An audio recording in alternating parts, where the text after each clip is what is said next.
நம்முடைய பிதாவாகிய தேவனுடைய அன்பும் ஆண்டவராகிய இயேசு கிறிஸ்துவின் கிருபையும் சமாதானமும் உங்கள் அனைவரோடும் கூட என்றென்றைக்கும் இருப்பதாக. தலைப்பு: நான் உன்னை விட்டு விலகுவதும் இல்லை, உன்னை கைவிடுவதும் இல்லை. 2 நாளாகமம் 23ஆம் அதிகாரம். இந்த வேத பகுதியில் ஒரு சிறு குழந்தை காப்பாற்றப்பட்டு யோவாஸ் தன்னுடைய 7 வயதில் ராஜாவாகிறார். இதை ஒரு ஆசாரியர் செய்கிறார். ஆசாரிய பணி என்பது எப்படிப்பட்டது என்பதை குறித்து இந்த வேத பகுதியில் நாம் கற்றுக்கொள்ளலாம். ஆசாரிய பணியின் முக்கியத்துவம் என்ன, அவர்கள் கர்த்தருடைய வழிகளில் எப்படி நடக்கிறார்கள், எப்படி ஒரு தேசத்தையே ஆசாரியர்களால் வழிநடத்த முடியும் என்பதை குறித்து இந்த வேத பகுதியில் நாம் தெளிவாக தெரிந்து கொள்ளலாம். ஆசாரியனாகிய யோய்தாவின் காரியங்கள் இங்கு கொடுக்கப்பட்டிருக்கிறது. அவர் யோவாசை ராஜாவாக்கிறார். எப்படி கர்த்தருக்கு பயந்து கர்த்தருக்கு பிரியமான காரியத்தை செய்கிறார் என்பதை குறித்து இந்த வேத பகுதியில் கொடுக்கப்பட்டிருக்கிறது. ஆசாரியனாகிய யோய்தா யோவாசை 1 வயது குழந்தையாய் இருக்கும் பொழுது எடுத்து யோய்தாவும் அவரது மனைவியும் குழந்தையை யாருக்கும் தெரியாமல் ஒளித்து வைத்து பிள்ளையை நல்லபடியாக வளர்க்கிறார்கள். அப்பொழுது யோவாசுக்கு 7 வயதாகிறது. 6 வருடம் அத்தாலியால் ராணியாக யூதாவை அரசாண்டு கொண்டிருக்கிறாள். இப்படிப்பட்ட சூழ்நிலையில் யோய்தா, ஆசாரியனாகிய யோய்தா 100க்கு அதிபதிகள் 5 பேர்களை அழைக்கிறார். அவர்கள் அசரியா, இஸ்மவேல், அசரியா, மாஷாயா, எலிசாபாத் என்கிற இந்த 5 பேர்களை, 2 பேர் அசரியா என்று இருக்கிறார்கள். இந்த 5 பேரையும், இவர்கள் 100க்கு அதிபதிகளாய் இருக்கிறார்கள். இவர்களை அழைத்து, நீங்கள் போய் தேசம் எங்கும் இருக்கிற லேவியரையும், யூதா தேசம் எங்கும் இருக்கிற லேவியரையும் வம்ச தலைவர்களையும் அழைத்து கொண்டு வாருங்கள் என்று சொல்லி அனுப்புகிறார்.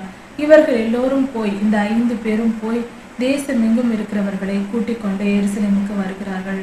இவர்கள் எல்லோரும் சேர்ந்து ஆசாரியனாகிய யோய்தா சொல்லுகிற எல்லா காரியங்களையும் இவர் செய்கிறார். ஒரு ராஜா செய்வது போல யோய்தா ஆசாரியனாய் இருந்து பல காரியங்களை நடப்பிக்கிறார். அதாவது வந்திருந்தவர்களை, இல்லை யூதா தேசம் எங்கும் அழைத்து வரப்பட்ட பெரியோர்கள் எல்லோரையும் 1/3 பங்கு ஜனங்களை, 1/3 பங்கு சபையாரை ஒளிமுக வாசலில் நிறுத்தி வைக்கிறார். 1/3 பங்கு பேரை அரண்மனையில் நிறுத்தி வைக்கிறார். 1/3 பங்கு பேரை அஸ்திபார வாசலில் நிறுத்தி வைக்கிறார். மீதமுள்ள ஜனங்களை பிரகாரங்களில் அவர் நிறுத்தி வைக்கிறார். இப்படியாக நீங்கள் எல்லாம் நிற்க வேண்டும் என்று யோய்தா கட்டளை கொடுக்கிறார். ஏனென்றால் யோவாசை ராஜாவாக்குவதற்காக இப்படிப்பட்ட திட்டங்களை யோய்தா ஆசாரியன் செய்கிறார். இப்படி அவர்கள் சொன்னதை எல்லாம் யூதர்கள், யூதா தேசத்து ஜனங்கள் கேட்டு நடக்கிறார்கள். கர்த்தருக்கு பயந்து ஆசாரியனே ஆகிய யோய்தா கர்த்தரின் வழிகளில் இதை செய்கிறார். ராஜாவின் குமாரன் ராஜாவாக வேண்டும் என்கிற தாவீது ராஜாவுக்கு கர்த்தர் சொன்ன அந்த கட்டளையின்படியே அதை பின்பற்றி யோய்தா, ஆசாரியனாகிய யோய்தா இந்த காரியங்களை செய்கிறார். இப்படி செய்யும்போது, ஏனென்றால் யோவாசை 6 வருடம் பாதுகாத்து வளர்த்து இப்பொழுது ராஜ்யபாரத்தை அவர் கையில் ஒப்புக் கொடுக்க வேண்டும் என்று இந்த காரியங்களை செய்கிறார். இப்படி எல்லோரும் பாதுகாப்பிற்காகவும் ராஜாவாய் அபிஷேகம் பண்ணப்படுவதற்காகவும் இந்த ஏற்பாடுகள் எல்லாம் நடக்கிறது. ராஜாவை பாதுகாக்கும்படியாக இந்த காரியங்கள் நடக்கிறது. இந்த நிலையில் தாவீது ராஜாவின் ஈட்டிகள், கேடகங்கள் போன்ற ஆயுதங்கள் எல்லாம் தேவாலயத்தில் இருந்தது. அதையெல்லாம் எடுத்து ஆசாரியனாகிய யோய்தா அங்கிருந்த 100க்கு அதிபதிகளுக்கும் லேவியர்களுக்கும் அங்கிருந்த பெரியோர்கள் கையிலும் கொடுத்து, நீங்கள் ராஜாவை காவலை காத்து கொள்ள வேண்டும். முக்கியமாக லேவியர்களின் கையில் கொடுத்து, நீங்கள் ராஜாவோடு சுற்றிலும் நின்று, பிரகாரத்தில் நின்று ராஜாவின் காவலை காக்க வேண்டும். வலது புறத்திலிருந்து, ஆலயத்தின் வலது புறத்திலிருந்து இடது பக்கம் வரைக்கும் நீங்கள் வரிசையாக நின்று, ராஜா வரும்பொழுது, யோவாஸ் சிறுவயதாய் இருக்கிற யோவாஸ் வரும்பொழுது நீங்கள் பாதுகாத்து கொள்ள வேண்டும் என்று கட்டளை கொடுத்தார் யோய்தா. யோய்தாவின் சொல்படி எல்லோரும் கேட்டார்கள். ஆசாரியனாகிய யோய்தா இன்னும் சில கட்டளைகளை கொடுத்தார்.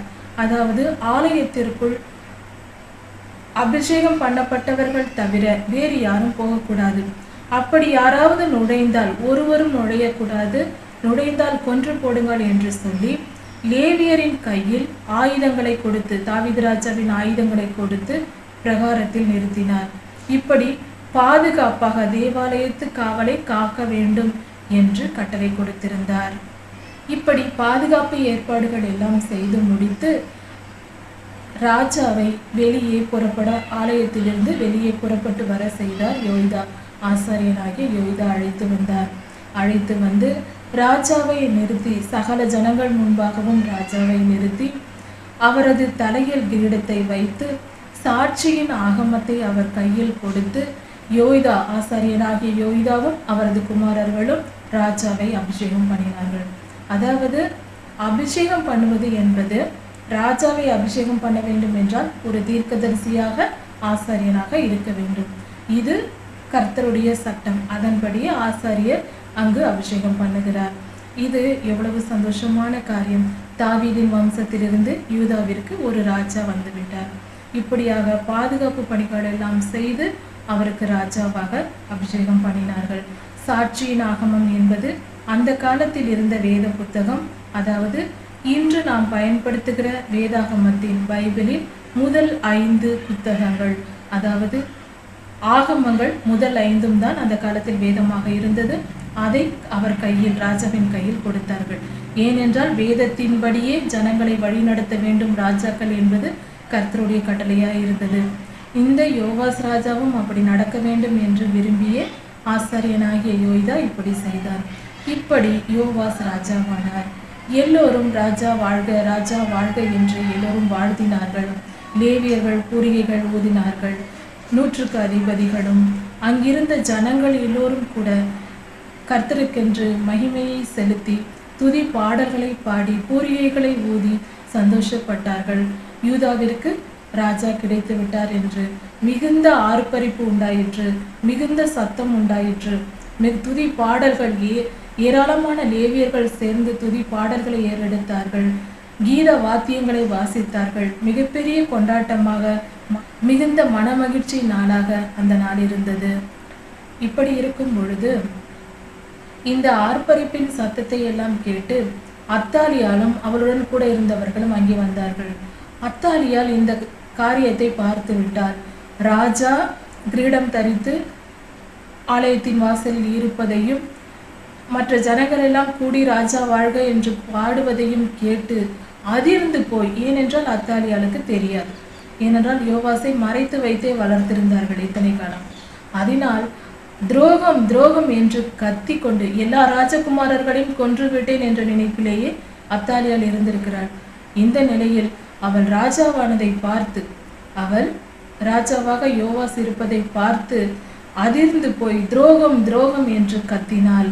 அப்பொழுது ஆசாரியனாகிய யோய்தா அங்கிருந்து தன்னிடத்தில் இருந்த இராணுவ தலைவர்களை நோக்கி, 100க்கு அதிபதிகளின் தலைவர் இராணுவ தலைவர்களை நோக்கி, அவளை கொன்று போடுங்கள், அவளை தேவாலயத்திற்கு கொன்று போடாமல் அவளுக்கு வழி விடுங்கள், அவள் வெளியே சென்ற பின்பு அவளை கொன்று போடுங்கள், வெளியே விட்டு அவளை கொன்று போடுங்கள் என்று ஆசாரியனாகிய யோய்தா சொல்லியிருந்தார். இதை கேட்டதும் அப்படியே இராணுவ தலைவர்கள் செய்தார்கள். அவள் போகும்படி கொஞ்சம் விலகினார்கள். அவள் குதிரை வாசலின் அருகே ஓடினாள். அப்பொழுது அங்கிருந்து தேவாலயத்தை விட்டு அவள் வெளியே சென்ற பின்பு, அங்கிருந்த வகுப்புகளை ஜனங்களை விட்டு வெளியே சென்ற பின்பு அவளை கொன்று போட்டு அந்த இடத்திலேயே அவளுக்கு முடிவை கட்டினார்கள். இப்படி அவள் கொன்று போட்ட பின்பு ராஜாவை அழைத்து கொண்டு அரண்மனை வாசலுக்கு, அரண்மனைக்கு சென்று, அதாவது இதெல்லாம் தேவாலயத்தில் நடந்தது, தேவாலயத்திலிருந்து அரண்மனைக்கு அழைத்து செல்லப்பட்டு சிங்காசனத்தின் மேல் ராஜா அமர வைக்கப்பட்டார். இதெல்லாம் நடந்த பின்பு, அத்தாலியால் மரித்த பின்பு தேசம் அமைதியாய் இருந்தது என்று வேதத்தில் கொடுக்கப்பட்டிருக்கிறது. துன்மார்க்கர் வாழ்ந்திருக்கும் போது தேசத்தில் அமைதி இருக்காது. அது குடும்பத்தில் இருந்தாலும் அப்படிதான். துன்மார்க்கர் இருக்கும் இடத்தில் சமாதானம் இருக்காது, அமைதி இருக்காது. அவர்கள் தீமை செய்யவும் சமாதானத்தை கெடுக்கவுமே நினைப்பார்கள். சமாதான பிரியராய் இருக்க மாட்டார்கள். அவர்கள் யுத்தம் கலக்கவே எப்பொழுதும் விரும்புவார்கள். அதை புரிந்து கொள்ள வேண்டும். துன்மார்க்கர் முடிவு கிடைத்தால்தான், துன்மார்க்கருக்கு முடிவு வந்தால்தான் நீதிமான்கள் வாழ முடியும். அதுவும் அந்த காலத்தில் என்ன நடந்தது என்றால், அத்தாலியால் கொன்று போடப்பட்டார். அத்தாலியால் கொன்று போடப்பட்ட பின்பு தேசம் அமைதலாய் இருந்தது என்று சொல்லப்பட்டிருக்கிறது. அப்படியானால் அத்தாலியால் இருக்கும்போது அவள் அமைதியை கெடுத்து கொண்டிருந்தாள் என்பதே உண்மை.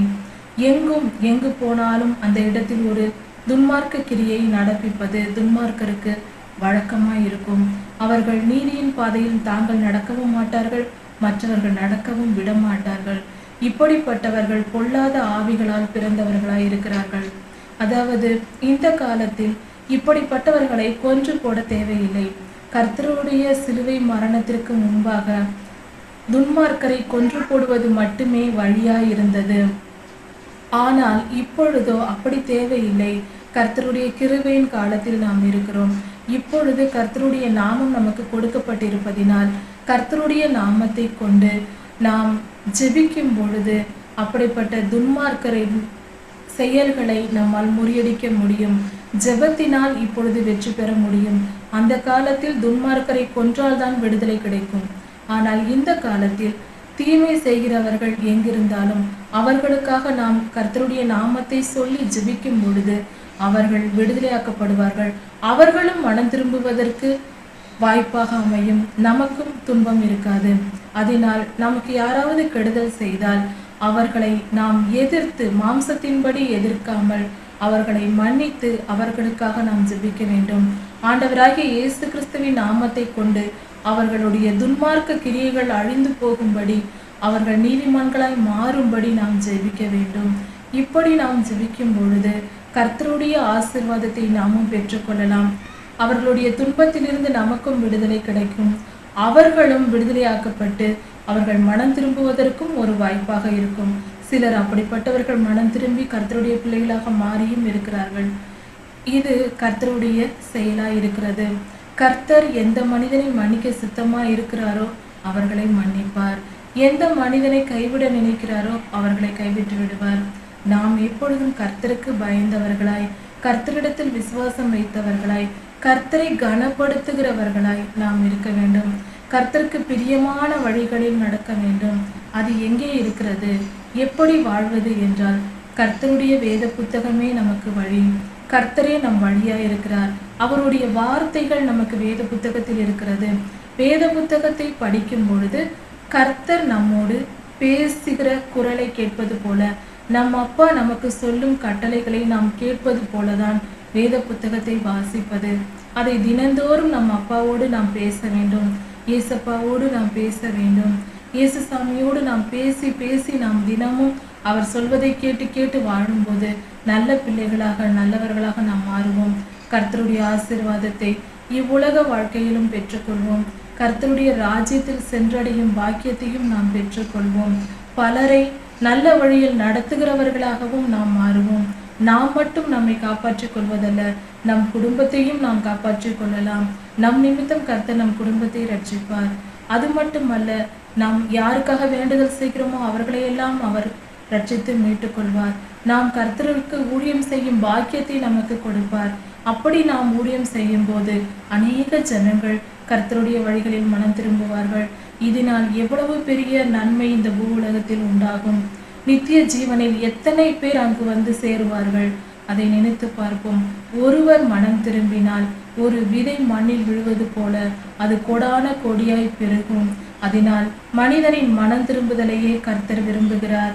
கர்த்தர் இந்த உலகத்தில் ஊழியம் செய்ய தொடங்கிய போது மனம் திரும்புங்கள், பரலோகராஜ்யம் சமீபமாயிருக்கிறது என்ற முதல் வார்த்தையே இதைதான் சொன்னார். நம்முடைய மனம் திரும்புதலையே கர்த்தர் விரும்புகிறார். அதை புரிந்து கொண்டு கர்த்தருக்கு நேராய் நாம் மனம் திரும்புவோம். அவருக்கு பிரியமான வழிகளில் வாழ்வோம். நல்வாழ்வு பெறுவோம். கர்த்தருடைய நித்திய ஜீவனையும் சுதந்திரித்துக் கொள்வோம். பரலோகத்தில் சந்தோஷமாய் இருப்போம். 2 நாளாகமம் 24ஆம் அதிகாரம். கர்த்தர் நீதியுள்ளவர். அவர் பூமியில் இருக்கிற எல்லா மனிதர்களையும் கவனித்துக் கொண்டுதான் இருக்கிறார். யூதாவில் ஆசாரியராக யோய்தா இருந்தார். அப்படி இருக்கும்போது அவர் யோவாஸ் என்ற 1 வயது குழந்தையை, ராஜகுமாரனை பத்திரமாக மீட்டு ஆபத்திலிருந்து காப்பாற்றி அந்த குழந்தையை 7 வயது வரைக்கும் பாதுகாத்து அதன் பின்பு அவரை ராஜாவாக்கினார். 7வது வயதில் அவரை ராஜாவாக்கினார். அந்த குழந்தையின் பெயர் யோவாஸ். யோவாஸ் ராஜாவாகும் போது 7 வயதாய் இருந்து 40 வருடம் யூதாவை அரசாண்டார். அப்படி இருக்கும் பொழுது யோவாஸ் அரசாண்டு கொண்டிருக்கும் பொழுது, அதாவது யோவாசை எடுத்து வளர்த்தவர் ஆசாரியராகிய யூதா. அவரும் அவரது மனைவியும் இருவரும், அதாவது குழந்தையின் அத்தை முறை யோய்தாவின் மனைவி வருகிறது. அந்த உறவு முறைதான் அவர்கள் எடுத்து வளர்த்து ராஜாவாக்கினார்கள். கர்த்தர் மோசேயாவுக்கு சொன்ன ராஜாவின் குமாரன் ராஜாவாக வேண்டும் என்ற வார்த்தையின்படி அப்படியே யோய்தா கர்த்தருடைய வார்த்தைக்கு கீழ்ப்படிந்து ராஜகுமாரனை ராஜாவாக்கினார். அப்படி இருந்தது மட்டுமல்லாமல் அவர் மரணம் அடையும் வரைக்கும், ஆசாரியனாகிய யோய்தா மரணம் அடையும் வரைக்கும் யோவாசுக்கு புத்திமதிகளை சொல்லி கர்த்தருக்கு கீழ்ப்படிந்த மனிதனாக அவர் வளர்த்து ராஜாவாகவும் ஆக்கியிருந்தார். கர்த்தருடைய வழிகளில் யூதா தேசத்தை ஆளும்படி செய்திருந்தார். யோவாசும் யோய்தாவின் சொல்லை கேட்டு நடந்து கீழ்ப்படிந்து கர்த்தருக்கு பிரியமாய் நடந்து கொண்டார். இப்படி இருக்கும் பொழுது யோய்தா தன்னுடைய 130வது வயதில் இறந்து விடுகிறார். அவர் வயது சென்றவராய் இருக்கிறார், இறந்து விடுகிறார். அந்த சமயத்தில் அவர் இறந்த பின்பாக யூதாவில் உள்ள பிரபுக்கள் எல்லாம் ஒன்று கூடி யோவாஸ் ராஜாவினிடத்தில் வருகிறார்கள். வந்து ராஜாவே என்று பணிந்து கொள்ளுகிறார்கள். அப்பொழுது யோவாஸ் பிரபுக்களின், அந்த யூதாவின் பிரபுக்களின் சொல்லை கேட்டு நடக்க தொடங்கினார். அதுவரைக்கும் ஆசாரியனாகிய யோய்தாவின் சொல்லை கேட்டு நடந்தவர், அதன் பின்பாக யோய்தாவின் மரணத்திற்கு பின்பாக ஆசாரியர் காட்டின நல் வழிகளை கேட்டு நடந்த யோவாஸ், அவருடைய மரணத்திற்கு பின்பாக இவர் யூதா ஜனங்களின் பிரபுக்களை கேட்டு அவர்கள் சொல்படி நடக்க தொடங்கினார். அப்படி இருக்க அவர்கள் பேச்சை கேட்டதினால் அவர்கள் தவறான காரியங்களில் யோவாசை வழி நடத்தினார்கள். அதாவது விக்கிரக தோப்புகளை யூதாவில் உண்டாக்குவது, விக்கிரக கோயில்களை உண்டாக்குவது, ஜனங்களுக்கு இச்சையான காரியங்களை நடப்பிக்கிறது போன்ற காரியங்களில் அவர்கள் நடத்தினார்கள். அவர்கள் யோவாசுக்கு சொல்லிக் கொடுத்தார்கள். இப்படி இருக்க யோவாஸ் அதை கேட்டு, பிரபுக்களின் சொல்லை கேட்டு கர்த்தருக்கு விரோதமாக பாவம் செய்தார். அப்படி அவர் செய்து கொண்டிருக்கும் பொழுது கர்த்தர் அதை பார்த்து தம்முடைய தீர்க்கதரிசிகளை அனுப்பி எச்சரிக்கிறார். இப்படி செய்யாதே, இது தவறு என்று யோவாசை பலமுறை எச்சரிக்கிறார். ஆனாலும் யோவாஸ் கர்த்தருடைய தீர்க்கதரிசிகளுக்கு செவி கொடுக்காமல் யூதாவின் பிரபுக்களின் சொல்லை கேட்டு அவர் பாவ வழியில் நடந்தார், கர்த்தருக்கு விரோதமாக செயல்பட்டார். இது நிமித்தம் கர்த்தருடைய கோபம் வந்தது. இப்படி இருக்க ஆசாரியராகிய யோய்தா மரணம் அடைந்த பின்பு அவரது குமாரனான சகரியா ஆசாரியனானார். யோய்தா ஆசாரியராய் இருக்கும் பொழுதே யோவாஸ் தேவாலயத்தில் இருந்த ஆசாரியர்களிடத்தில் சொல்லுகிறார், தேவாலயம் பழுது பார்க்கப்பட வேண்டும், அங்கங்கு பாதிப்புகள் உண்டாயிருக்கிறது, அதனால் தேவாலயம் பழுது பார்க்கப்பட வேண்டும், அதனால் ஜனங்களிடத்தில் காணிக்கைகளை பெறுங்கள், அதை வைத்து சேகரித்து அதை கொண்டு நாம் தேவாலயத்தை பணி செய்ய வேண்டும். அதாவது எனக்கு முன்பாக இருந்த அத்தாலியால் என்ற ராணி, அவள் 6 வருடம், அதாவது யோவாஸ் சிறு குழந்தையா இருக்கும் பொழுது அவள் அரசாண்டு கொண்டிருந்தாள். எல்லோரையும் ஏமாற்றிவிட்டு சரியான கொடுமைக்காரியான பொல்லாத ஆவி பிடித்த பெண் அவள் அத்தாலியால். அவள் என்ன செய்தாள் என்றால், தேவாலயத்தில் இருந்த பொக்கிஷங்கள் எல்லாவற்றையும் எடுத்து அவளும் அவளோடு சேர்ந்தவர்களும் அதை கொண்டு போய் பாகாலுக்கு செலவழித்து போட்டார்கள், வீணாக்கி விட்டார்கள். அதனால் தேவாலயத்தில் ஒன்றும் இல்லாமல் இருந்தது. அதாவது தேவாலயத்தில் பணம் பொருள் சேகரித்து வைக்கப்பட்டிருக்கும் எப்பொழுது அது இல்லாமல் போனது. சேகரித்ததை எல்லாம் பொக்கிஷங்களையும் அவள் எடுத்து எல்லாவற்றையும் காலி செய்து விட்டாள். இப்படி செய்ததினால் இதை யோவாஸ் சொல்லி ஆசாரியரிடத்தில் சொல்லுகிறார், தேவாலயம் பழுது பார்க்கப்பட வேண்டும், பொன்னும் பொருளும் தேவைப்படுகிறது, பணம் தேவைப்படுகிறது, அதனால் நீங்கள் ஜனங்களிடத்தில் வசூல் பண்ணுங்கள் என்று சொல்லுகிறார். ஆனாலும் ஆசாரியர்கள் அதை செய்யாதிருந்தார்கள். அப்படி செய்யாதிருக்கும் பொழுது யோவாஸ் நேரடியாக சென்று பார்த்து அதன் பின்பாக அவர் ஒரு திட்டம் கொடுக்கிறார். அதாவது ஒரு பெரிய இரும்பிலான ஒரு பெட்டியை செய்து அதன் மேல் துளையிட்டு பூட்டு போட்டு அதன் மேலே துளை மட்டும் வைத்து தேவாலயத்து பிரகாரத்திலே பலிபீடத்தின் பக்கத்திலே வலது பக்கத்திலே வைத்து அதில் ஜனங்களை காணிக்கை கொண்டு வந்து செலுத்தும்படியாக அதில் போடும்படியாக யோவாஸ் அறிவித்தார். இப்படி செய்ததும் ஜனங்கள் மிகவும் திரளாய் அள்ளி கொண்டு வந்து பணத்தையும் பொருளையும் கொண்டு வந்து கர்த்தருடைய காணிக்கை பெட்டியில் போட்டார்கள். இப்படி போட்டதும் அது நிரம்பிற்று. தினந்தோறும் அது நிரம்பிவிடும். அதை எடுத்து அதை ஆசாரியராகிய பிரதான ஆசாரியருடைய சேவகரும் ராஜாவின் பிரதானியும் இருவருமாக சேர்ந்து மற்றவர்களோடு துணைக்கு ஆட்களை வைத்துக் கொண்டு அந்த பணத்தை எல்லாம் எண்ணி முடித்து தேவாலயத்து காரியங்களை கவனிக்கிற உத்தியோகஸ்தர்களிடத்தில் கொடுத்தார்கள். தேவாலய பணி பழுது பார்க்கும் பொறுப்பை செய்கிற மேனேஜர் போன்ற பதவியில் இருப்பவர்களை, நிர்வாக பொறுப்பாளர்களை அவர்களிடத்தில் இந்த பணத்தை கொடுத்து, இதை நீங்கள் வாங்கி கொண்டு தேவாலயத்தின் பழுது பார்க்கும் பணியை தொடங்குங்கள். இந்த பணத்தில் தச்சருக்கும் கல் தச்சருக்கும் மற்ற ஊழியர்களுக்கும் கூலி கொடுங்கள். தேவையான கற்களையும் மரங்களையும் விலைக்கு வாங்குங்கள் என்று இந்த பணத்தையும் அவர்களிடத்தில் கொடுத்தார்கள். இப்படியாக தொடர்ந்து காணிக்கை வந்து கொண்டே இருந்தது. தேவாலய பணி செய்யப்பட்டு கொண்டே வந்தது. இப்படி இருக்க எல்லாம் நிறைவாகி முடித்த பின்பு அங்கு ஆசாரியனாகிய யோய்தா சர்வாங்க தகன பலிகளையும் மற்ற பலிகளையும் செலுத்தும்படி சொன்னார். அப்படியே எல்லா காரியங்களும் நிறைவேறிற்று. யோய்தா ஆசாரியராக இருக்கும் வரைக்கும் தேவாலயத்தில் சர்வாங்க தகன பலிகளும் செலுத்தப்பட்டு மிகவும் அற்புதமாக நல்ல விதமாக பாதுகாக்கப்பட்டு வந்தது தேவாலயம்.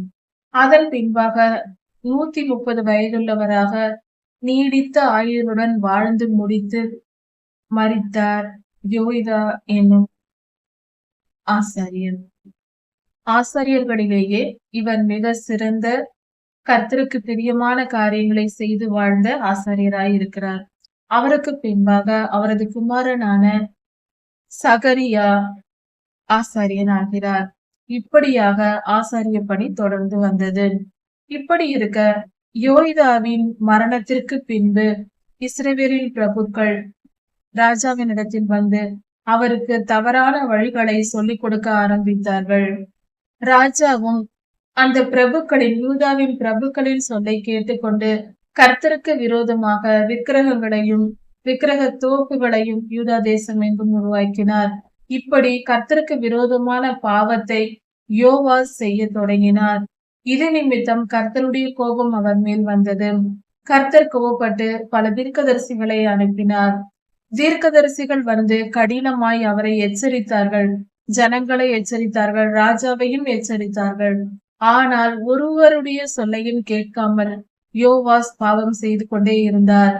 பாவ வழிகளில் பிரபுக்களின் சொல்லை கேட்டு நடந்து கொண்டிருந்தார். அப்பொழுது ஆசாரியனாகிய சகரியாவின் மேல் கர்த்தருடைய ஆவியானவர் இறங்கினார். அப்பொழுது சகரியா தீர்க்க தரிசனம் உரைத்தார். அவர் சொன்னார், கர்த்தரை நீங்கள் விட்டு விட்டீர்கள், அது போல கர்த்தரும் உங்களை விட்டு விடுவார். நீங்கள் கர்த்தரோடு இணைந்திருந்தால் கர்த்தர் உங்களோடு இருந்திருப்பார். நீங்கள் இப்படிப்பட்ட தவறை செய்வது என்ன? கர்த்தருடைய கற்பனைகளை மீறுவது என்ன? நீங்கள் அப்படி செய்யக்கூடாது என்று கண்டித்து கர்த்தருடைய வார்த்தையை அப்படியே பேசினார் சகரியா. அப்படி பேசினதினால் ராஜா கோபப்பட்டு சகரியாவை கொன்று போடும்படி கட்டளை கொடுத்தார். அப்பொழுது சகரியாவை அங்கிருந்தவர்கள் வீரர்கள் பலிபீடத்தின் அடியே அவரை கொன்று போட்டார்கள், பிரகாரத்தில் கொன்று போட்டார்கள். இப்படியாக யோய்தாவின் குமாரனாகிய ஆசாரியனும் ஆகிய சகரியா கொல்லப்பட்டார். இதில் ஒரு காரியம் என்னவென்றால், சிறு குழந்தையாய் 1 வயது குழந்தையாய் இருக்கும் போது யோவாசை எடுத்து வளர்த்தவர் இந்த சகரியாவின் தகப்பனார். 6 வயது வரைக்கும் ஒளித்து மறைத்து பாதுகாத்து வளர்த்தார். அதன் பின்பு அவரே ராஜாவாக்கினார். 40 வருடங்கள் அவரோடு கூட இருந்து ஜனங்களை வழி நடத்தினார். யோவாசோடு கூட இருந்து தேசத்திற்கும் ராஜாவுக்கும் பாதுகாவலனாய் இருந்த யோய்தாவின் குமாரன் அதே யோவாஸ் கையால் கொல்லப்பட்டார். இது மிகப்பெரிய கொடுமையான காரியமா இருக்கிறது, தீங்கா இருக்கிறது. சகரியா பரிசுத்தமானவர், அவர் கர்த்தருடைய ஊழியத்தை செய்தவர், ஆசாரிய பணி செய்தவர். அப்படி இருக்க அவர் மேல் கை வைத்தது யோவாசுக்கு ஆபத்தானது. குற்றமற்ற ரத்தம் சிந்துதலை கர்த்தர் பொறுத்து கொள்ள மாட்டார். அப்படிப்பட்ட எந்த குற்றமும் செய்யாத சகரியாவை கொன்றதினால், கர்த்தருடைய வார்த்தையை சொன்னார் என்ற காரணத்தினால் அவரை யோவாஸ் கொன்று போட்டார். இப்படி ஒரு குற்றமும் செய்யாத சகரியாவை யோவாஸ் கொன்றதே நிமித்தம் கர்த்தருடைய கோபத்துக்கு ஆளானார். கர்த்தர் குற்றமற்ற இரத்தத்தை சிந்தியதை அவர் சும்மா விட மாட்டார். அதற்கேற்ற நீதியின் காரியத்தை அவர் கண்டிப்பாக நியாயம் தீர்ப்பார். இப்படியாக நடந்து முடிந்தது. இதற்கு அடுத்தபடியாக யோவாசும் இதே போல அந்நியர் கையில் ஒப்பு கொடுக்கப்பட்டார். அந்நிய ராஜா வந்து யோவாசை கொன்று போட்டார். யூதா ஜனங்களின் மேலும் யுத்தம் வந்து தேசத்தில், அதாவது வந்த ராஜா கொஞ்சம் படையோடு தான் வந்திருந்தான். ஆனால் இவர்களோ அநேகம் பேர் இருந்தார்கள். அப்படி இருந்தும் கர்த்தர் அவர்களை ஆசீர்வதிக்காததினால், கர்த்தருடைய கிருபையை பெறாமல் இவர்கள் பாவம் செய்ததினால், கொஞ்ச பேர்களோடு வந்த அந்த ராஜாவே இஸ்ரவேலை வென்றுவிட்டு இவர்களை துன்மார்க்கமாய், அதாவது அந்த ராஜாவை மிகவும் கொடுமையாக அடித்து நொறுக்கி சித்திரவதை செய்து படுக்கையில் போட்டு விட்டார்கள். அதன் பின்பு யூதாவின் அரண்மனையில் இருந்தவர்களே யோவாசை கொன்று போட்டு, இப்படியாக யோவாஸ் கொல்லப்பட்டார். எப்படி சகரியா கொல்லப்பட்டாரோ அதே போல நல்ல மரணத்தில் செல்லாமல் யோவாசும் கொல்லப்பட்டார். அவர் சகரியாவுக்கு செய்த தீமைக்கு பதிலுக்கு பதில் வந்தது. சகரியாவை பலிபீடத்தின் அடியில் அவர் உண்மையான தீர்க்க தரிசனத்தை கர்த்தருடைய ஆவியானவர் சொல்லி அதை அப்படியே சொன்னார். அப்படி இருக்க அந்த தீர்க்க தரிசனத்திற்கு விரோதமாக அவரை கொன்ற பொழுது, அவர் உயிர் போகும் பொழுது, கர்த்தர் அதை பார்ப்பார், கர்த்தர் அதை கேட்பார் என்று சொல்லிவிட்டு மரணம் அடைந்தார் சகரியா என்னும் ஆசாரியன். அப்படியே அதே போல கர்த்தர் சகரியாவின் இரத்தப்பழியை குறித்து யோவாசுக்கு சரியான நியாய தீர்ப்பை வழங்கினார். கர்த்தர் நல்லவர். யோவாஸ் யோய்தாவின் பேச்சை கேட்டு நல்லபடியாக வாழ்ந்த பொழுது கர்த்தர் அவரை ஆசீர்வதித்து யூதாவின் மேல் 40 வருடம் ராஜ்யபாரத்தை கொடுத்தார். ஆனால் ஆசாரியன் இறந்த பின்பு, யோய்தா இறந்த பின்பு யோவாசுக்கு வழிகாட்டியாய் இருந்தார். அவர் இறந்த பின்பு பிரபுக்களின் சொல் பேச்சை கேட்டுக்கொண்டு சொல் பேச்சை கேட்டு அழிந்து போன யோவாசை போல நம் வாழ்க்கையில் யாரும் இருந்துவிடக் கூடாது. ஆசாரியனாகிய சகரியா சொன்ன தீர்க்க தரிசனத்தில் கர்த்தர் என்ன பேசினார் என்றால், கர்த்தரை நீங்கள் விட்டு விட்டீர்கள், அதனால் கர்த்தர் உங்களை விட்டு விடுவார் என்றே சகரியா தீர்க்க தரிசனம் உரைத்தார். அது அப்படியே நடந்தது. கர்த்தரை நாம் விட்டு விட்டால் கர்த்தர் நம்மை விட்டு விடுவார். அதனால் எப்பொழுதும் நாம் கர்த்தரை பற்றி கொள்ள வேண்டும். அப்பொழுது கர்த்தர் நம்மை பற்றி கொண்டு நம்மை ஆசீர்வதித்து வழி நடத்துவார். அவருடைய கிருபை பெரியது, அவருடைய அன்பு பெரியது. அதை கிடைக்கும் பொழுது பாதுகாத்து வைத்துக் கொள்ள வேண்டும், அற்பமாய் எண்ணக்கூடாது. 2 நாளாகமம் 25ஆம் அதிகாரம். கர்த்தர் அவரவர் செய்த பாவத்திற்கு அவரவர் நியாய தீர்ப்பு கொடுக்க வேண்டும் என்று வேதாகமத்தில் சொல்லி இருக்கிறார். அதனால் அவரவர் செய்த பாவங்களுக்கே அவரவருக்கு தண்டனை கொடுக்கப்பட வேண்டும். தேசத்தின் சட்டங்கள் எழுதப்படும் பொழுதும், ஒவ்வொரு தேசத்தின் நீதி நியாயங்கள் வரையறுக்கப்படும் பொழுதும் இது கவனத்தில் இருக்க வேண்டும் என்று கர்த்தர் நினைக்கிறார். யோவாஸ் ராஜா அதன்படியே செய்கிறார். கடைசியில் கொன்று போடுகிறார்கள். யுத்தத்திற்கு பின்பாக கொன்று போடுகிறார்கள். அதற்கு பின்பாக யோவாசின் குமாரனான அமசியா ராஜாவாகிறார் யூதா தேசத்தின் மேல். அவர் ராஜ்யபாரத்தை ஏற்கும் போது 25 வயதாய் இருந்து 29 வருடங்கள் தேசத்தை அரசாளுகிறார். அப்படி இருக்க அவர் அரசாள தொடங்கிய போதும் தன்னுடைய தகப்பனான யோவாசை கொன்றவர்களை அமசியா கொன்று போடுகிறார். அந்த ஊழியக்காரர்களை அதாவது அரண்மனை ஊழியக்காரர்கள், அரசாங்க ஊழியக்காரர்கள், கர்த்தருடைய ஊழியக்காரர்கள் அல்ல, அரசாங்க ஊழியர்களை, வேலையாட்களை அவர்கள் ராஜாவை கொன்றார்கள். அதனால் தன் தகப்பனை கொன்றவரை அமத்சியா கொன்று போட்டார்.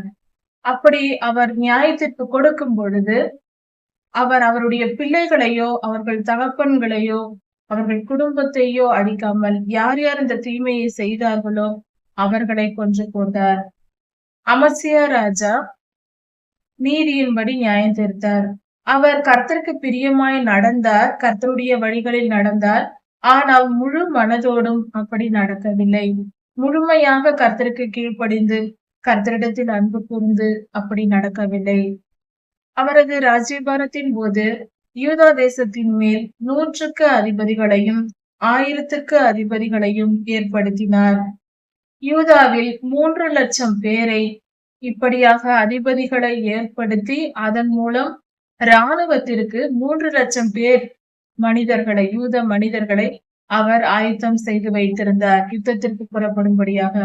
அதாவது இராணுவ படையை அதிகமாக்கி அதை உருவாக்கி நல்ல ஒரு இராணுவ படையை ஏற்படுத்தி இருக்கிறார். 3 லட்சம் பேர் கொண்ட இராணுவ படையை யூதா தேசத்தின் மேல் இப்படியாக அவர் உருவாக்கினார்.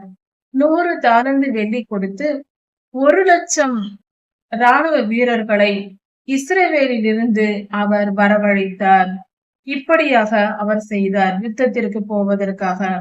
இப்படி செய்த பொழுது கர்த்தருடைய மனிதன் ஒருவர், தேவ மனுஷன் ஒருவர் வந்திருக்கிறார். தீர்க்கதரிசி ஒருவர் வந்து ராஜாவினிடத்தில் சொல்லுகிறார், நீர் உன்னுடைய 3 லட்சம் பேரை, யூதர்கள் 3 லட்சம் பேரை ஏற்படுத்தி கொண்டது சரிதான். ஆனால் இஸ்ரவேலில் இருந்து அவர்கள் எப்பிராயீமின் கூட்டத்தோடு இஸ்ரவேலர்கள் சேர்ந்து விட்டார்கள். அவர்களிடத்தில் விக்கிரக ஆராதனை இருக்கிறது, பாவம் இருக்கிறது. அதனால் அவர்களை சேர்ந்த 1 லட்சம் பேரை நீர் வரவழைத்தது என்ன? அதனால் நமக்கு வெற்றி கிடைக்காது. கொஞ்சம் பேரா இருந்தாலும், அநேகம் பேரா இருந்தாலும் கர்த்தர் நமக்கு வெற்றி தருவார். அவர் நம்மோடு கூட இருந்தால், படைபலம் அதிகமாய் இருந்தாலும் கர்த்தர் நம்மோடு இராவிட்டால், நாம் தீயவர்களோடு சேர்ந்தால் கர்த்தர் நம்மோடு இருக்க மாட்டார்.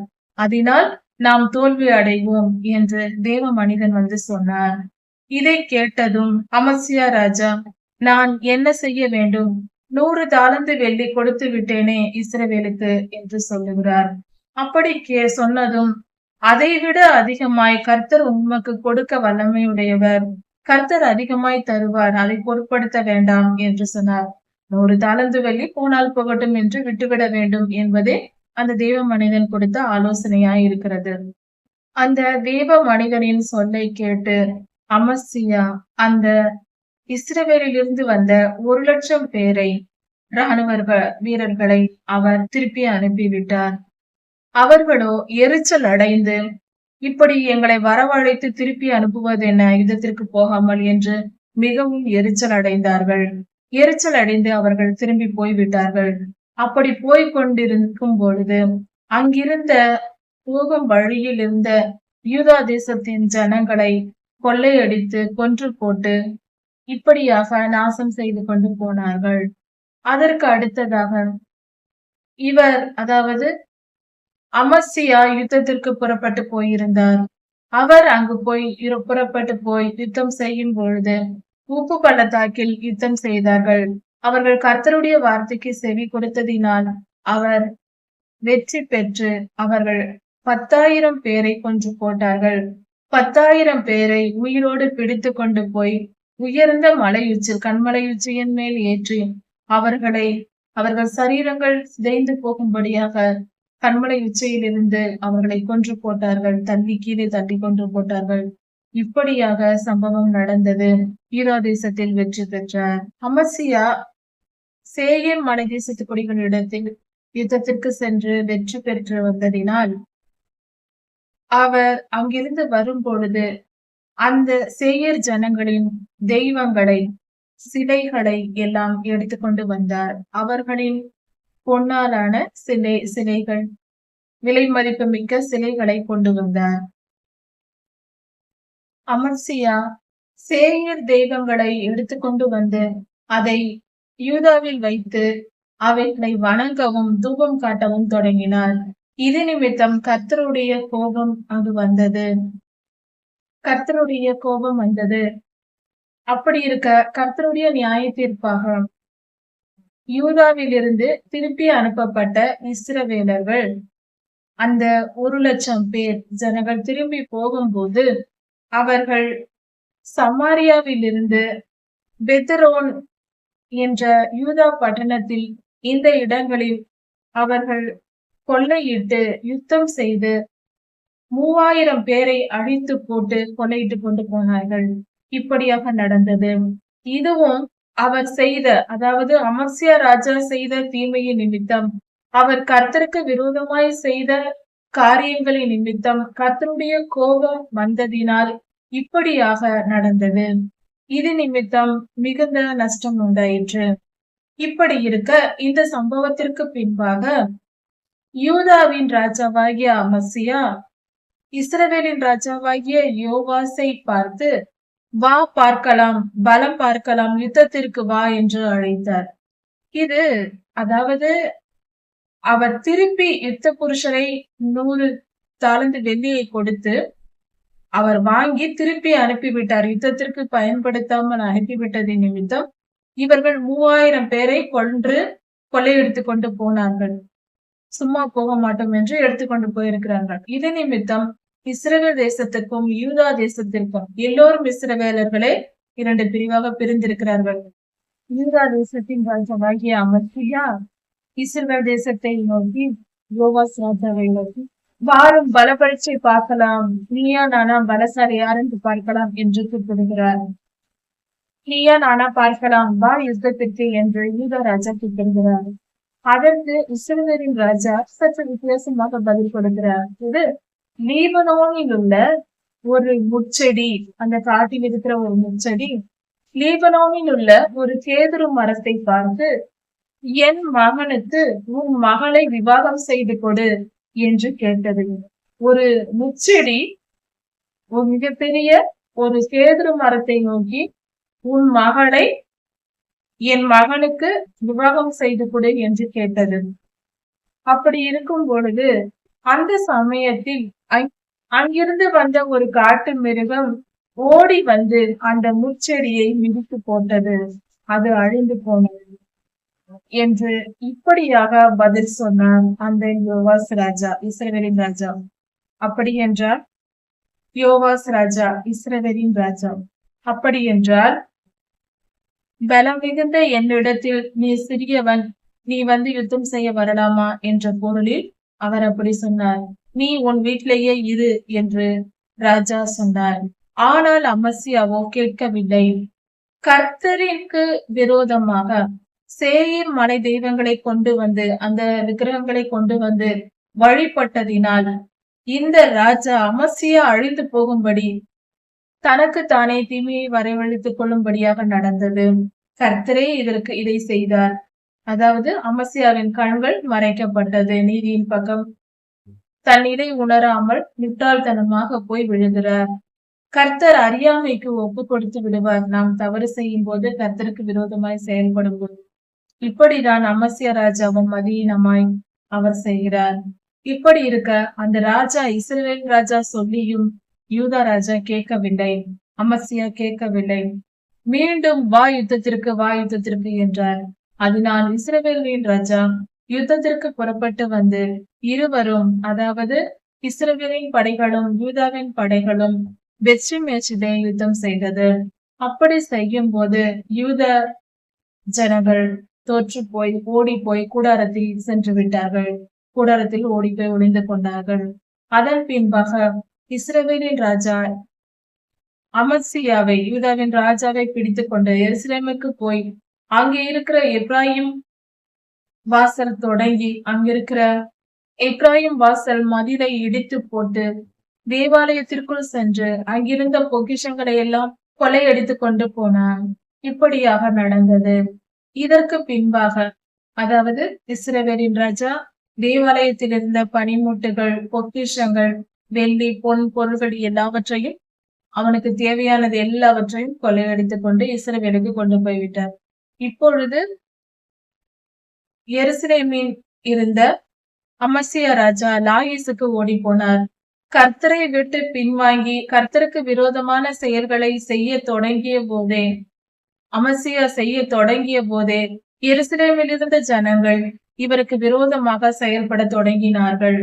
இந்த நிலையில் இவர் இந்த அளவுக்கு மிக மோசமாக போன பின்பு யூதாவின் ராஜாவாகிய அமசியா தேடி பிடித்தார்கள்.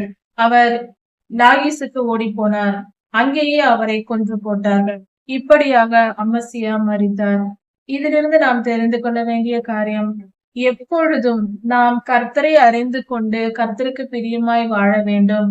நாம் அதை தெரிந்து கொண்ட பின்பு மீண்டும் பின்வாங்கி போகக்கூடாது. இப்படி பலர் வாழ்க்கையில் பின்வாங்கி போய் கர்த்தருடைய கோபத்திற்கு ஆளாகி இருக்கிறார்கள். கர்த்தர் பெரியவர், அவர் மிகவும் நல்லவர். இந்த பூமியில் வாழும் நாட்கள் நமக்கு மனம் திரும்புவதற்காக தான் நம்முடைய ஆயுள் நாட்கள் கொடுக்கப்பட்டிருக்கிறது. இந்த காலத்தில் மனம் திரும்பி பரிசுத்தமாய் வாழ்ந்து நித்திய ஜீவனை சுதந்திரித்து நிரந்தரமான உண்மையான சந்தோஷத்துக்குள் பிரவேசிப்போம். பரலோக ராஜ்யத்தில் தான் உண்மையான சந்தோஷம் இருக்கிறது, சமாதானம் இருக்கிறது. உண்மை அங்கு மட்டுமே இருக்கிறது. சத்தியம் வாசம் செய்கிற இடமா இருக்கிறது. அது பரிசுத்தமான இடம். அந்த இடத்திற்கு போய் சேருவோம். நாம் வீணானவைகளை பற்றி கொண்டு இந்த உலகத்தில் வாழ்கிற சின்ன சின்ன சிற்றின்பங்கள் என்று சொல்வார்கள். அப்படிப்பட்ட சிற்றின்பங்கள் பின்பாக போய் எரிகிற அக்னி கடலுக்கு நாம் சுதந்திரவாளி ஆவானேன். நாம் கடலுக்கு போய்விடக் கூடாது. அக்னி கடலை நாம் சென்றடைந்து விடக்கூடாது. அதனால் தயவு செய்து இப்பொழுதே மனம் திரும்புவோம். கர்த்தருக்கு பிரியமான வழிகளில் நடப்போம். அப்படி என்றால் பரிசுத்த வாழ்வு என்பது பரிசுத்தத்தை நேசித்து வேதத்தை வாசித்து நம்மை நாம் திருத்திக் கொண்டு பரிசுத்தமாய் வாழ வேண்டும். தினந்தோறும் வேதம் வாசித்து ஜெபித்து நம்மை சுத்திகரித்துக் கொள்ள வேண்டும். தினந்தோறும் நாம் குளிப்பது போல, நம் உடைகளை துவைத்து சுத்திகரித்து உடுத்துவது போல நம் ஆத்துமாவையும் தினந்தோறும் சுத்திகரிக்க வேண்டும். அதற்கு நாம் செய்ய வேண்டிய காரியம் ஜெபமும் வேத வாசிப்பும். வேத வாசிப்பு கர்த்தருடைய வார்த்தைகளை நமக்குள் கொண்டு வருவதினால் அந்த சுத்திகரிப்பு மிகவும் அவசியம். தினந்தோறும் வேதம் வாசித்து நம் இருதயத்தை கழுவும் போது அது பரிசுத்தமாய் இருக்கும். வேதத்தை ஆதியாகமம் முதல் இறுதி வரைக்கும் தொடர்ச்சியாக ஒவ்வொரு நாளும் ஒரு அதிகாரம் 2 அதிகாரங்களாக பிரித்து கொண்டு படிக்க வேண்டும். அப்படி செய்யும் போது நாம் சுத்திகரிக்கப்பட்டு பரிசுத்தமாய் மாறி நித்திய ஜீவனை சுதந்திரித்துக் கொள்ள முடியும். வேத வசனமே நம் ஆத்துமாவை கழுவும். கர்த்தர் 2 நாளாகமம் 26 அதிகாரம். ஒரு மனிதனில் பாவம் இச்சையில் தொடங்குகிறது. அது முடிவடையும் போது அது கர்த்தரிடத்தில் போய் நிற்கிறது. பாவத்தின் உச்ச நிலை என்றால் அது கர்த்தருடைய சந்நிதியில் நுழைவது, கர்த்தருடைய காரியத்தில் கை வைப்பது. பாவத்தை முற்றிலும் ஒழித்து விட்டால் நாம் முதல் வகுப்பில் படிப்பு சேர்ந்தது போல அதன் பின்பு இன்னும் பரிசுத்தமாகுதலில் பல நிலைகள் இருக்கிறது. அதனால் பாவத்தை விட்டு ஒழிப்பதை மிகப்பெரிய சாதனையாக நினைத்துக் கொள்ளக்கூடாது. பாவம் இல்லாமல் வாழ தொடங்கிவிட்டோம் என்றால் அது ஒரு சாதாரண மனநிலை. அதற்கு மேல் பரிசுத்தமாகுதல் என்ற காரியங்கள் இருக்கிறது. பூரணத்துவத்துக்குள் கடந்து போகுதல் என்று வேதம் சொல்லுகிறது. அந்த பூரணத்துவத்துக்குள் போக வேண்டும். முதலில் பாவத்தையே விட்டு ஒழிக்காமல் இருந்தால் அது மிகப்பெரிய கொடுமையான நிலை. அதனால் எந்தவித பாவமும் நம்மிடத்தில் இல்லாதபடிக்கு நம்மை காத்துக் கொள்வோம். இந்த செய்தியில், அதாவது அமசியா ராஜாவுக்கு பின்பாக அவரது குமாரனான உசியா 16வது வயதில் ராஜாவாக்கப்பட்டார். யூதா ஜனங்கள் அவரை ராஜாவாக்கினார்கள். அப்பொழுது உசியா ராஜா 52 வருடங்கள் தேசத்தை அரசாண்டு நற்காரியங்களை கர்த்தருக்கு பிரியமாய் நடந்து கொண்டார். ஆனால் அவருடைய முடிவு காலம் எப்படிப்பட்டதாய் இருந்தது, அதை குறித்து நாம் சற்று ஆராய்ந்து பார்ப்போம். உசியா ராஜாவின் தாயின் பேர் எக்கோலியால். ஆசாரியனாகிய சகரியாவின் நாட்களில் கர்த்தருக்கு மிகவும் பிரியமாய் நடந்து நற்காரியங்களை நடப்பித்தார். எதிரிகளோடு, அதாவது பெலிஸ்தரோடு, அம்மோனியரோடு, அரபியர் சிலரோடு, மெகினியரோடு இவர்களோடெல்லாம் யுத்தம் செய்து வெற்றி பெற்றார். ஏலோதை கட்டினார். எருசலேமில் கோபுரங்களை எல்லாம் கட்டினார். இப்படி நற்காரியங்களை எல்லாம் உசியா ராஜா செய்து வந்தார். அம்மோனியர்கள் யூதாவுக்கு காணிக்கைகளை கொண்டு வந்து கொடுத்தார்கள். இப்படியெல்லாம் நடந்தது. இப்படி இருக்க உசியா ராஜா அவர் வெள்ளாண்மை பிரியராய் இருந்தார். அவர் வெளிநிலங்களையும் பள்ளத்தாக்குகளிலும் அதிகமான விவசாய காரியங்களை செய்தார். விவசாயம் செய்தார். திராட்சை தோட்டங்களை நாட்டினார். மலைகளிலும் மலை பிரதேசங்களிலும் நன்றாக விளையக்கூடிய நிலங்களிலும் பயிர் செய்தார். விவசாயத்தில் மிகவும் ஆர்வமாய் இருந்தார். அதிகமான வேலையாட்களை வைத்து வெள்ளாண்மை பிரியராய் இருந்து அதிக விவசாய காரியங்களை செய்தார். இப்படியாக உசியா ராஜா மிகவும் நல்ல காரியங்களை செய்து வந்தார். சமவெளிகளிலும் கோபுரங்களை கட்டினார். மலைகளிலும் பயிரிடும் நிலங்களிலும் கோபுரங்களை கட்டி ஜனங்களை, அதாவது வேளாண்மை செய்கிற ஜனங்களை, வேலைக்காரர்களை அமர்த்தினார். இப்படியாக பல நற்காரியங்களை செய்து வந்தார். கர்த்தருக்கு பிரியமாய் அவர் நடந்து கொண்டு அவர் தன்னில் பலப்படும் வரைக்கும் கர்த்தருடைய ஆசீர்வாதத்தினால் இறைந்திருந்தார். அவர் நல்ல வழிகளிலேயே நடந்தார். கர்த்தர் சகல ஆசீர்வாதங்களாலும் அவரை நிரப்பினார். உசியா ராஜா பலப்பட்டார். அவர் பலப்படும் வரைக்கும் கர்த்தரை தேடினார். எனக்கு இந்த காரியங்கள் நடக்க வேண்டும், எதிரிகளிடம் வெற்றி பெற வேண்டும், தேசம் சுபிட்சமாக வேண்டும், இப்படி எல்லா காரியங்களும் நடந்து முடியும் வரைக்கும் அவர் கர்த்தரிடத்தில் பிரியமாய் நடந்து கர்த்தரிடத்தில் தாழ்மையாய் இருந்தார்.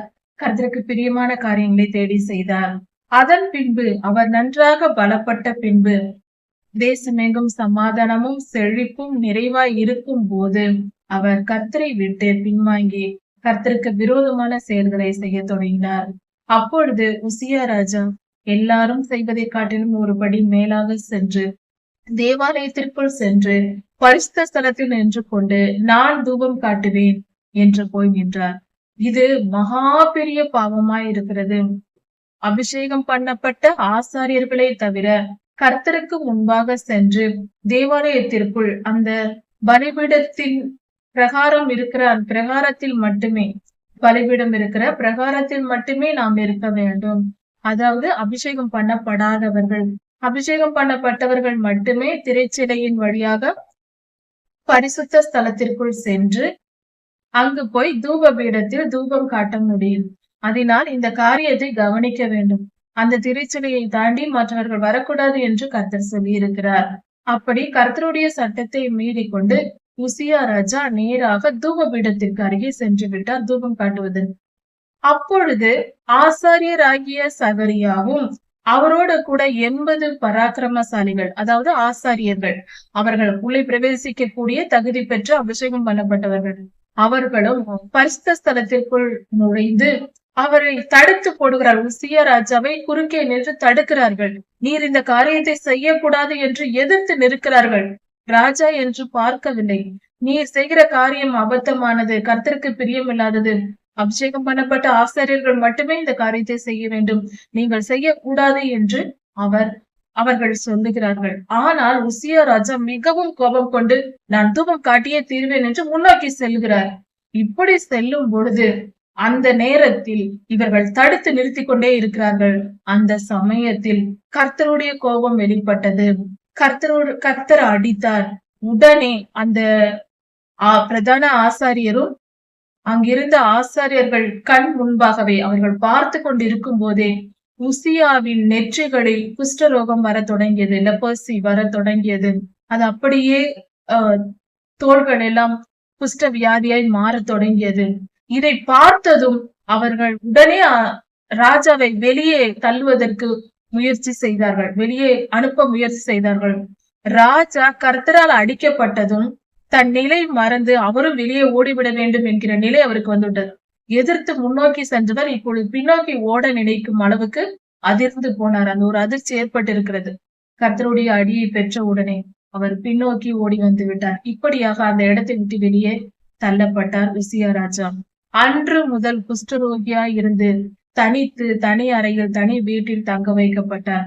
அந்த காலத்தில் குஷ்டரோகத்துக்கு மருந்தில்லை. அவர்கள் தனிமைப்படுத்தப்படுவார்கள். பட்டணத்திற்குள்ளேயே இருக்க முடியாது. ஊருக்கு வெளியே தனியாக கட்டடம் கட்டி அங்குதான் தங்க வைப்பார்கள். இப்படி இருக்க உசியா ராஜா குணமாகவே இல்லை. தான் சாகும் வரைக்கும், கடைசி வரைக்கும் குஷ்டரோகியாக தனி அறையிலேயே இருந்தார். அவருடைய குமாரனான யோதா ராஜாவின் காரியங்களை எல்லாம் பொறுப்பெடுத்து செய்து வந்தார். ராஜா மரணம் அடையும் வரை. ராஜா உசியா ராஜா மரணம் அடைந்த பின்பு யோதாம் ராஜாவாக்கப்பட்டார். இப்படியாக காரியங்கள் நடந்தது. உசியா ராஜாவுக்கு அவர் தன்னுடைய தேசத்தை வழி நடத்தும் போது அவர் 2600 பராக்கிரமசாலிகளை, யுத்த வீரரின் தலைவர்களை ஏற்படுத்தினார். 2600 பேர் இருந்தார்கள். யுத்த வீரர்களை வழிநடத்தக்கூடிய தலைவர்களாய் இருந்தார்கள். யுத்த சேனை அவருக்கு 3,07,500 பேர் இருந்தார்கள். யுத்தத்திற்கு புறப்படுகிற யுத்த சேனைகளாய் இருந்தார்கள். உசியா ராஜா இந்த சேனைகளுக்கு அவர் கேடகங்களையும் தலைச்சீராக்களையும் பட்டயத்தையும் மேலும் அவர்கள் தரித்துக் கொள்கிற சர்வாயுத வர்க்கம் போன்ற காரியங்களை எல்லாம் அவர்களுக்கு ஏற்படுத்தி கொடுத்திருந்தார் உசியா ராஜா. இப்படி உசியா ராஜா தன்னில் பலப்படும் வரைக்கும் அவர் எல்லா காரியங்களிலும் இராணுவ சேனையிலும் செல்வாக்கிலும் தன தேசத்திற்கு தேவையான எல்லா காரியங்களிலும் நிறைவாகும் வரைக்கும் அவர் மிகுந்த பொறுமையோடு கர்த்தருக்கு கீழ்ப்படிந்து நடந்தார். ஆனால் எல்லாம் நிறைவாகி பலப்பட்ட பின்பு கர்த்தருக்கு விரோதமாய் கர்த்தருடைய நீதி நியாயங்களை எதிர்த்து நடக்கும் பொழுது நமக்கு தீமை நேரிடும் என்பதை உசியா ராஜாவின் வாழ்க்கை முறையிலிருந்து நாம் கற்றுக்கொள்ளலாம். யூதாவின் ராஜாக்களை குறித்து பார்க்கும் பொழுது மிகவும், அதாவது இஸ்ரவேல் ராஜாக்கள் எல்லோருமே பொல்லாப்பான வழிகளில் போய்விட்டார்கள். மிகுதியான அதிகமான ராஜாக்கள் எல்லாரும் அப்படி போய்விட்டார்கள். யூதாவின் ராஜாக்களில் ஒரு சிலர் மட்டும் கர்த்தருக்கு பிரியமாய் நடக்கிறார்கள். ஆனால் அவர்களும் தாங்கள் உயர்த்தப்பட்ட பொழுது விழுந்து போகிறார்கள். கர்த்தரை விட்டு பின்வாங்கி போய்விடுகிறார்கள். இதை சற்று நாம் ஆராய்ந்து கவனிக்க வேண்டும். இது அந்த காலத்தில் யாருக்கோ எப்பொழுதோ நடந்ததல்ல, இன்றும் நாம் செய்கிற காரியமாய் இருக்கிறது. அதாவது நம் வாழ்க்கையில் ஒரு சிலரிடத்தில் போய் கர்த்தரை குறித்து சொல்லும் பொழுது, கர்த்தருடைய நாமத்தை குறித்து சொன்னால் அவர்கள் என்ன சொல்லுகிறார்கள்? எனக்கு எல்லாம் நிறைவாய் இருக்கிறது, நான் எதற்கு கர்த்தரை தேட வேண்டும் என்று சொல்வார். இது எவ்வளவு பெரிய முட்டாள்தனமான செயலாய் இருக்கிறது, வார்த்தையா இருக்கிறது. நிறைவாய் இருக்கும் போது கர்த்தரை நாம் துதிக்க கடமைப்பட்டவர்கள் அல்லவா? நன்றியுணர் உடையவர்களாய் இருக்க வேண்டியவர்கள் அல்லவா? கர்த்தர் நமக்கு நிறைவாய் கொடுத்திருக்கும் போதே உண்மையான அன்பு என்பது கர்த்தர் நமக்கு நிறைவாய் கொடுத்திருக்கிறார் என்று சொல்லும் பொழுது, அப்பொழுது அவர் பாதத்தில் நாம் அதிகமாய் நாம் இருக்க வேண்டிய காலம் அல்லவா அது நம்ம ஆசீர்வாதத்தை அனுபவிக்கிறோம். கர்த்தருக்கு நன்றியுடையவர்களா இருக்க வேண்டும் அல்லவா? அதே சமயத்தில் துன்ப நேரத்தில் நம்மை காப்பாற்றிக் கொள்ள அவருடைய பாதத்தில் நாம் அமருகிறோம். இதை மட்டும் நாம் செய்கிறோம். இது தவறல்லவா? எல்லா நேரத்திலும் கர்த்தரை தேட வேண்டும். துன்ப நேரத்தில், ஆபத்து காலத்தில் என்னை நோக்கி கூப்பிடு என்று கர்த்தர் சொல்லியிருக்கிறார். அதனால் ஆபத்து வரும்போது நம்மை காப்பாற்றிக் கொள்ள கர்த்தருடைய சன்னதியில் சேருகிறோம். நாம் காப்பாற்றப்படுகிறோம். நன்மையான காரியங்கள் நமக்கு ஏற்பட்டு சுகமாய் நாம் வாழும்போது கர்த்தரை தேட வேண்டும், நன்றி உணர்வு உடையவர்களாக. அப்பொழுதுதான் அந்த நல்வாழ்வு நிலைத்திருக்கும். இதை நாம் தெரிந்து கொள்ள வேண்டும். உசியா ராஜாவின் ஆரம்ப காலத்திலிருந்து அவர் நற்காரியங்களை செய்து நன்றாக வந்து எல்லாம் நிறைவாய் பலப்பட்ட உடனே அவர் கர்த்தருக்கு விரோதமாய் செயல்பட்டு குஷ்டரோகியாய் மாறி தனி வீட்டில் ஊரை விட்டு வெளியே தங்க வேண்டிய நிலை வந்தது. அவர் சம்பாதித்த ஆசீர்வாதங்கள் எதையும் அவர் காலத்திலேயே அவர் அனுபவிக்க முடியாமல் போனது. அவரை அடக்கம் பண்ணும் போது கூட அவரை குஷ்டரோகி என்று சொல்லி சற்று தள்ளிதான், வேற நிலத்தில்தான் ராஜாக்கள் கல்லறையில் வைக்காமல் தனியாக தான் வைத்திருக்கிறார்கள். அப்படி என்றால் இது எவ்வளவு மோசமான நிலை! இவ்வளவு நற்காரியங்களையும் செய்து அதன் பலனை அனுபவிக்க முடியாமல் போன ராஜாவாய் மாறி போனார். கொழுப்பான பொருட்கள் சரீரத்திற்கு கெடுதலை விளைவிக்குமோ? இதயத்திற்கு ஆபத்தாய் இருக்கும். அப்படிப்பட்ட காரியங்கள் இருக்குமோ? அது போல பெருமை என்பது நம்மளுடைய மனதிற்கு, நம்மளுடைய உயிருக்கு ஆபத்தாய் இருக்கிறது. நாம் சரீரம் கெட்டு போய் மரித்தால் கர்த்தருடைய ராஜ்யத்திற்குள் போய் விடலாம், பரிசுத்தமான மனம் இருந்தார். ஆனால் மனம் கெட்டு போனால், நம் ஆத்துமா கெட்டு போனால் எங்கே போவது? மரித்தாலும் அக்னி கடலுக்கு தான் போக வேண்டும், பரலோகத்திற்கு போக முடியாது. சரீரத்தை மட்டும் பாதுகாத்து கொண்டு ஆத்துமாவை கெடுத்து போட்டால் எங்கே போவது? அக்னி கடலே நமக்கு சொந்தமாய் இருக்கும், சொந்த நிலமாய் இருக்கும். தேவையா இது? சரீரத்தை பாதுகாக்க நாம் எவ்வளவு முயற்சிகள் செய்வதை விட அதிகமாய் நல்ல உணவுகளை தேர்ந்தெடுத்து சாப்பிடுவது, உடற்பயிற்சி செய்வது தவறில்லை, செய்யலாம். ஆனால் இதற்கெல்லாம் கொடுக்கும் முக்கியத்துவத்தை நம் ஆத்துமா சுத்திகரிப்புக்கும் நம் ஆத்துமாவை பாதுகாப்பதற்கும் கொடுக்க வேண்டியது அவசியம் அல்லவா? நம் ஆவியும் ஆத்துமாவும் ஆரோக்கியமாய் இருந்தால் சரீரம் எதை சாப்பிட்டாலும் ஆரோக்கியமாய் இருக்கும். அதில் எந்த பாதிப்பும் வராது. வேதாகமத்தை எடுத்து வாசித்து பார்ப்போம். இந்த ராஜாக்களின் எல்லா ராஜாக்களின் புத்தகங்களையும் வாசித்து பார்ப்போம். அவர்கள் சாப்பிடும் பொருள்களா அவர்கள் வாழ்க்கைக்கு நோயையும் கிருமிகளையும் கொண்டு வந்தது? அவர்கள் செய்த பாவங்களே கொண்டு வந்தது என்று வேதம் சொல்லுகிறது. யார் பாவம் செய்தார்களோ அதற்கேற்ற பலனை அவர்கள் அனுபவித்தார்கள். நல்ல பொருள்களை சாப்பிடுவதினாலும் நற்காரியங்களை நாம் நல்ல நல்ல உணவுகளை தெரிந்து கொண்டு பரிசுத்தமான உணவுகள், உயர்ந்த உணவுகள், உடலுக்கு நன்மை தரும் உணர்வுகள் என்று தெரிந்து கொண்டு சாப்பிட்டு விட்டால் நோய் நொடி வராது என்று சொல்லிவிட முடியாது. அதற்கு செலுத்துகிற அக்கறையை, அதற்கு செலுத்துகிற நேரத்தை நம் ஆவி சுத்திகரிப்புக்கும் நம் ஆத்தும சுத்திகரிப்புக்கும் நம் ஆத்தும பரிசுத்தத்திற்கும் நாம் முக்கியத்துவத்தை செலுத்தினால் நம் ஆவி சுத்தமாயிருக்கும். பரிசுத்த ஆவியானவர் நம்மோடு இருப்பார். நம் ஆத்துமா சுத்தமாக இருக்கும். சரீரம் ஆரோக்கியமாய் இல்லாவிட்டாலும் ஆரோக்கியம் அடைந்து விடும். ஏனென்றால் ஆவியின் மண்டலத்தில் ஏற்படுகிற மாற்றமே சரீரத்தை பாதிக்கும். அதனால் நாம் தவறு செய்துவிட்டு என்னதான் நல்ல உணவுகளை சாப்பிட்டாலும் நோய் நொடி வருவது நிச்சயம். நாம் பரிசுத்தமாய் வாழ்ந்தால் எதை சாப்பிட்டாலும் நமக்கு நோய் நொடி வராது. எந்த தீங்கும் நமக்கு நெருங்காது. வியாதிகள் வராது. இருந்தாலும் போய்விடும் பரிசுத்தமாக்கி கொண்டால். நம் மனமே முக்கியம். நம் ஜீவனை காக்க நம் ஆத்தும சுத்திகரிப்புக்கும் ஆத்தும பாதுகாப்புக்கும் நாம் நேரத்தை செலுத்துவோம், அக்கறையாய் இருப்போம். கர்த்தர் உங்களை ஆசீர்வதிப்பாராக. இதன் தொடர்ச்சியை அடுத்த செய்தியில் பார்க்கலாம். மாரநாதா.